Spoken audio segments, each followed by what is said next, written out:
ये बात है साल 1914 की, जब जापान के एक गांव में 8 साल का छोटा बच्चा खेल रहा था। तभी उसने 4 पहियों पर चलती हुई एक मशीन देखी। ये फोर्ड का मॉडल टी था, जिसको बच्चा देखकर बहुत ज्यादा हैरान हुआ और कहने लगा, मैं ये कभी नहीं भूलूंगा। उस दिन से लेकर उस छोटे बच्चे को मैकेनिकल पार्ट से पहले बार लगा हुआ था।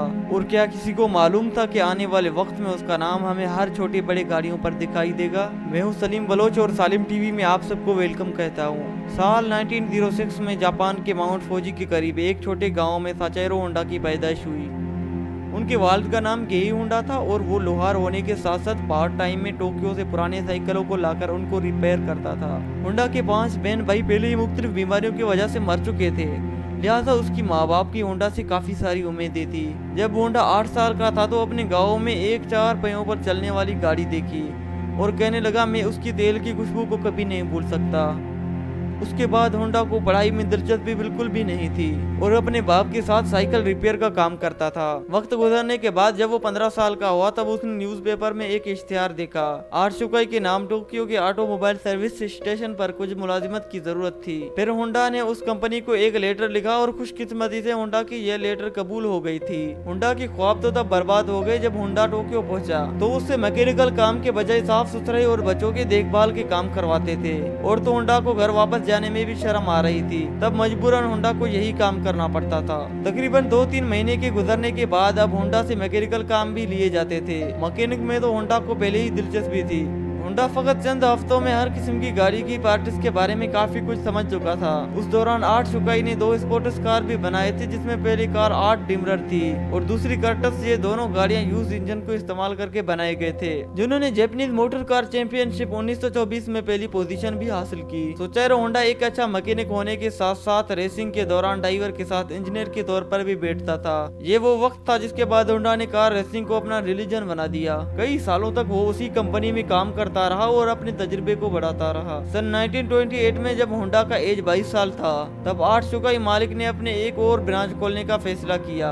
ये ब्रांच हमामात्सु शहर में खोला गया, जिसको चलाने के लिए मालिक ने होंडा को जिम्मेदारी देकर वहां भेज दिया। आर्शुकाई को उस नए ब्रांच को फकत एक वर्कर से शुरू किया और 2 साल के अंदर 30 वर्कर तक पहुंचा दिया। वो अब एक मैकेनिक होने के साथ साथ रेसिंग ड्राइवर भी बन चुके थे। उसने अपने तजुर्बे का फायदा उठाते हुए अपने मालिक के लिए एक स्पोर्ट कार भी डिजाइन किया था। ये गाड़ी 120 किलोमीटर पर आवर की स्पीड से चलती थी, जिसने पुराने सारे रिकॉर्ड तोड़ दिए थे। ये रिकॉर्ड अगले 20 सालों तक जापान का हाईएस्ट रिकॉर्ड रहा।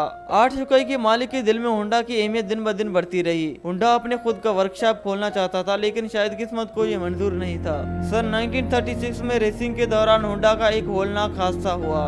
एक्सीडेंट में उसकी जान तो बच गई, लेकिन उसका लेफ्ट बाजू फ्रैक्चर हो गया, शोल्डर डिसलोकेट हो गया और चेहरे पर कई जख्म और आंख भी जख्मी थी। उसकी नजर में यही उसकी जिंदगी की आखिरी दिन थे। ना तो वो मैकेनिक का काम कर सकता था और ना ही रेसिंग में हिस्सा ले सकता था। तकरीबन 3 महीनों के बाद वो जब दोबारा ठीक हुआ तो उसने आर्शुकाई के मालिक से रिक्वेस्ट किया कि अब वो ये रिपेयरिंग का काम नहीं कर सकता, बल्कि उसने आइडिया पेश किया कि क्यों ना वो उस रिपेयर पार्ट्स बनाने के लिए एक अलग कंपनी शुरू करें। आर्शुकाई के स्केट होल्डर्स ने होंडा का ये आइडिया फौरन रिजेक्ट कर दिया।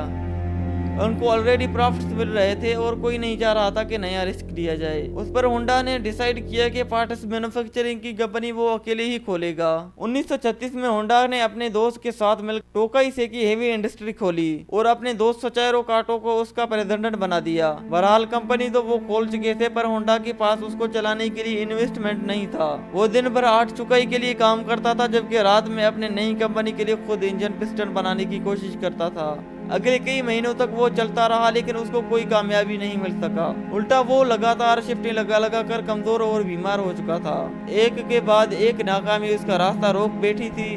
तभी उसने मेट्रोलॉजी में महारत हासिल करने के लिए यूनिवर्सिटी में एडमिशन दे दिया।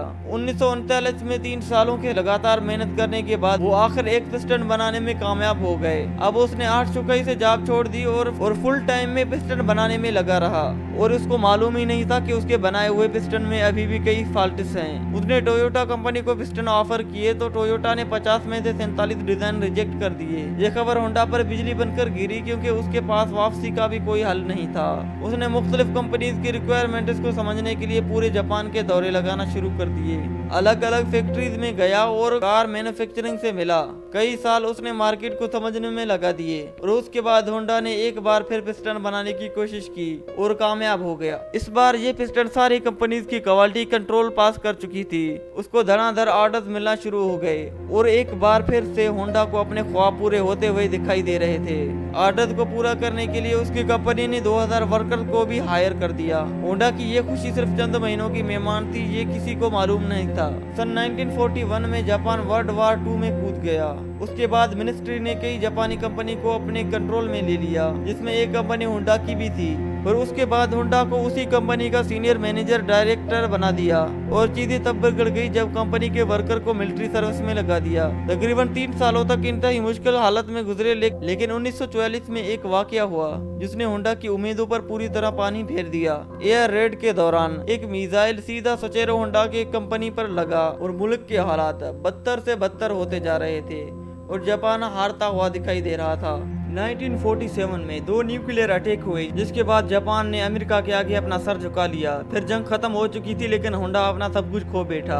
उसने कुछ सामान टोयोटा को भेज दिए। ये सिर्फ होंडा से नहीं बल्कि जापान की कई कंपनियों के साथ यही हालत हुआ था। और फिर उस वक्त जापान में खाना पानी की शदीद किल्लत और महंगाई ने सबकी कमर तोड़ दी। पब्लिक ट्रांसपोर्ट का मिलना मुश्किल था क्योंकि जापान में पेट्रोल भी नायाब हो चुका था। उसी दौरान होंडा को जापानीज एम्पायर आर्मी का एक छोटा सा इंजन मिला, जिससे फिर उनको एक आइडिया आया। उसने सोचा कि क्यों ना इस इंजन को एक साइकिल में लगाकर अपने ट्रांसपोर्ट का मसला हल किया जाए। उससे ट्रांसपोर्ट आसान भी हो जाएगी और सस्ती भी पड़ेगी। तो जब उन्होंने यही इंजन एक साइकिल पर लगा के देखा तो सबको ये आइडिया बहुत अच्छा लगा। चंद यूज इंजन तो होंडा को मिल गए, लेकिन लोगों की डिमांड इतनी ज्यादा थी कि अब होंडा ने खुद का नया इंजन डिजाइन कर दिया। ये हिस्ट्री में पहली बार था कि किसी मशीन पर होंडा का लोगो देखा गया। होंडा के पास इतने पैसे नहीं थे कि वो साइकिल बना सके, लिहाजा उसने 18,000 दुकानदारों के नाम एक ओपन लेटर लिखा। लोगों को होंडा पे इतना भरोसा था कि 3,000 दुकानदारों ने उसको पॉजिटिव रिप्लाई दिया और पैसे भी एडवांस में दे दिए। अगले 3 सालों में होंडा ने एक ऐसी मोटरसाइकिल बनाई जो मार्केट की रिक्वायरमेंट के एन मुताबिक थी।